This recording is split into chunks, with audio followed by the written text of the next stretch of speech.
y si finalmente se va a aprobar la paridad de género. ¿Cómo le va? Buen día. Hola, buenos días, ¿cómo le va? Muy bien. Bueno, hoy tienen sesión. ¿Se aprueba la paridad de género en diputados?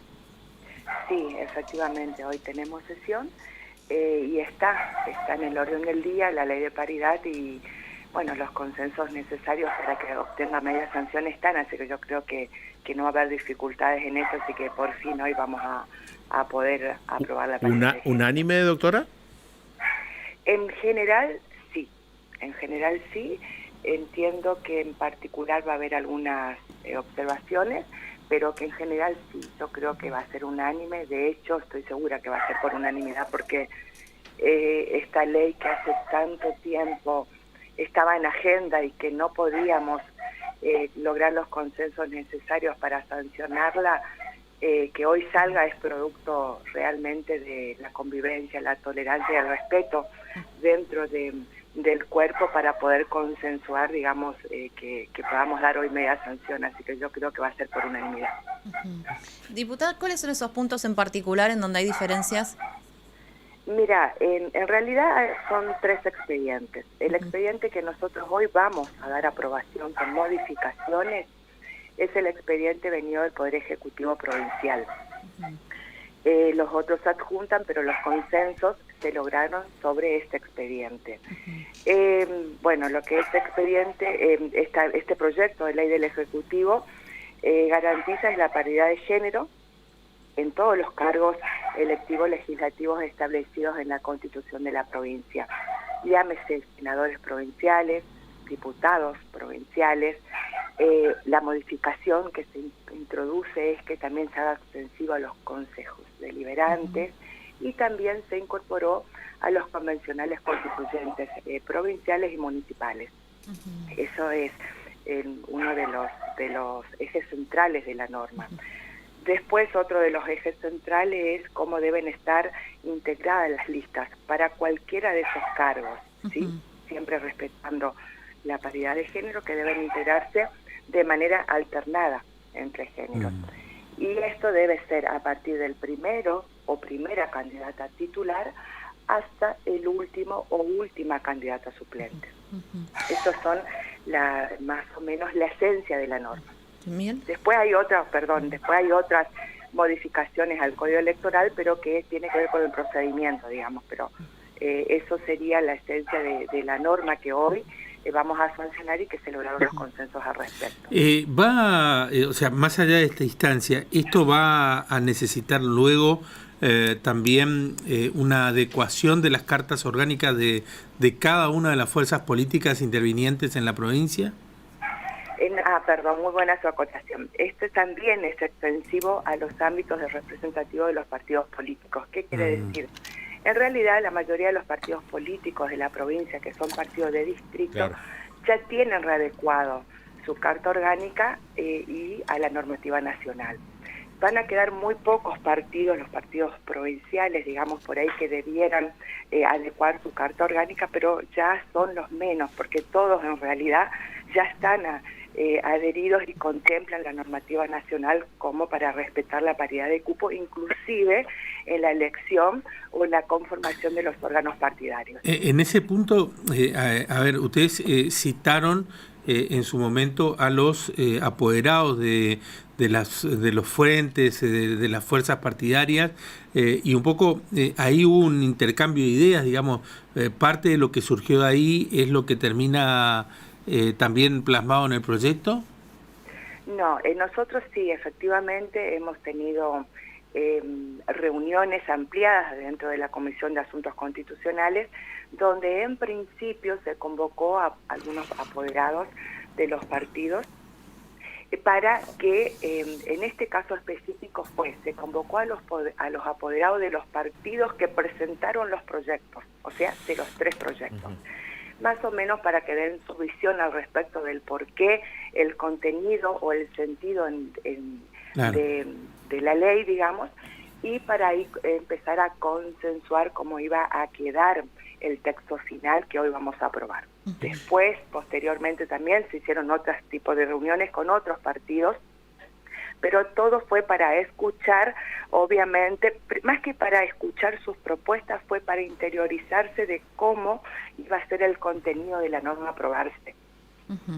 ¿Los consejos deliberantes deben aprobar esta invitación que hacen ustedes? ¿Ese es el objetivo? No, porque ¿no? Es una norma de carácter general, y como norma de carácter general es aplicable a toda la provincia, que eso era justamente una de las cuestiones de si incorporábamos o no a los consejos deliberantes, porque hay quienes sostenían que no debíamos hacerlo porque incorporar a los consejos deliberantes significaba violentar la autonomía plena de los municipios, con lo cual no es así, porque constitucionalmente está expresamente contemplado que la ley de elecciones es una facultad de la legislatura provincial.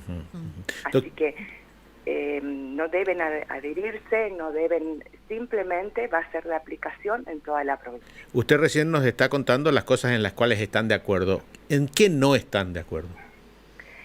En los puntos que, bueno, no se lograron consensos, y creo que ese va a ser uno de los artículos que se va a votar en particular, es respecto a cómo debe ser la sustitución en las listas.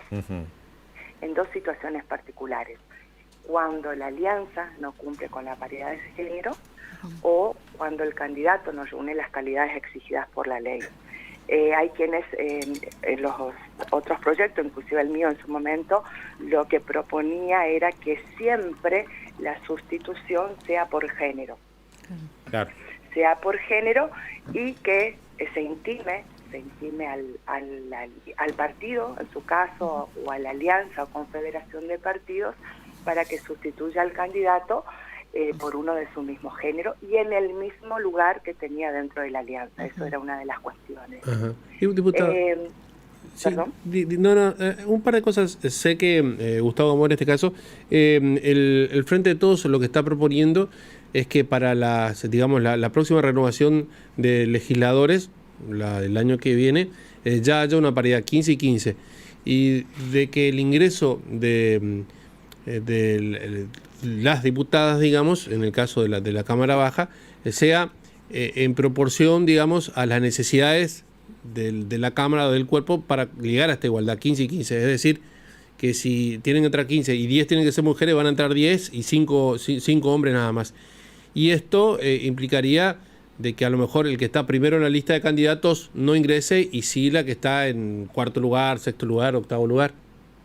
Bueno, no, es efectivamente una de esas cuestiones va a proponer la oposición, pero no es el proyecto que se va a aprobar. Sí, efectivamente, como usted lo dice, ellos van a proponer un régimen de sustitución por género, como le estaba comentando, y van a proponer una cláusula transitoria que hasta tanto se visibilice la paridad real, digamos, en el cuerpo, en las próximas elecciones, digamos, si tenga más representatividad en cabeza de lista, digamos, el género con menor representación. Pero eso es una propuesta que va a hacer la oposición. Que no va a correr, digamos. No es el texto de la norma que hoy vamos a sancionar. ¿Y qué pasa, por ejemplo? Bueno, está un diputado, una diputada, en el caso que ha ocurrido, por ejemplo, con el bloque de legisladores del peronismo, en el caso del Senado, por ejemplo, en el cual por X motivo renuncia a una mujer, por ejemplo, para acceder a un cargo legislativo nacional. Si hay un corrimiento de lista, entra un hombre, como ha ocurrido, digamos. Aquí, ahora dicen que sí no. O sí tiene que ser una mujer.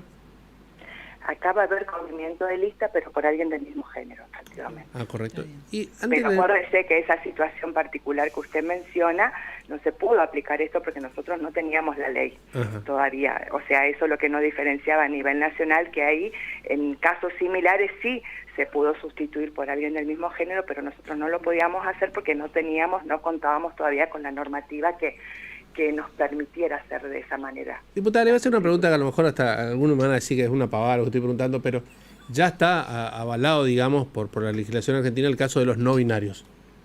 ¿En qué situación quedan estas personas? Si, por ejemplo, hay un candidato que no se siente identificado con ninguno de los dos géneros. Mira, la ley prevé que el género se va a determinar por lo que figura en el DNI, independientemente del sexo biológico. Pero el DNI dice no binario. sí, bueno, esas son cuestiones que obviamente después en la interpretación de la ley se irá aplicando o se reglamentará en algún punto el artículo, digamos, donde establece cómo se determina el género. Pero es muy buena su pregunta porque efectivamente hay una situación en que cuando vos tenés que determinar el género por el DNI y te figura como no binario, no vas a poder determinar el género independientemente del sexo biológico. Así que eso seguramente será otra cuestión para analizar y para empezar a plantear normas alternativas para tener en cuenta esa situación en particular, como tantas otras que van a ir surgiendo. Larga fila en el registro civil para cambiar el documento, ¿no? Así entramos en la boleta al próximo turno. No, puede haber. Se supone que no debiera ser así. Se supone que, esto tiene que ver con un reconocimiento, una representatividad que hoy es menor, digamos, en este caso en los ámbitos legislativos, pero la verdad que lo que a nosotros nos tiene que servir todos estos avances es para crecer como sociedad. Diputada, sí, perdón. No, sí, concluya. Para crecer como sociedad y aún aprendiendo a vivir en la diversidad, con miradas múltiples, pero siempre con puntos de encuentro, donde lo que se busca es generar una mejor calidad de vida para todos los ciudadanos. Y ahí me parece que no importa el género al que uno represente, por el solo hecho de ser individuo y tener un derecho humano fundamental, uno legisla para todos. Está bien. Diputada, muchísimas gracias, muy amable ha sido.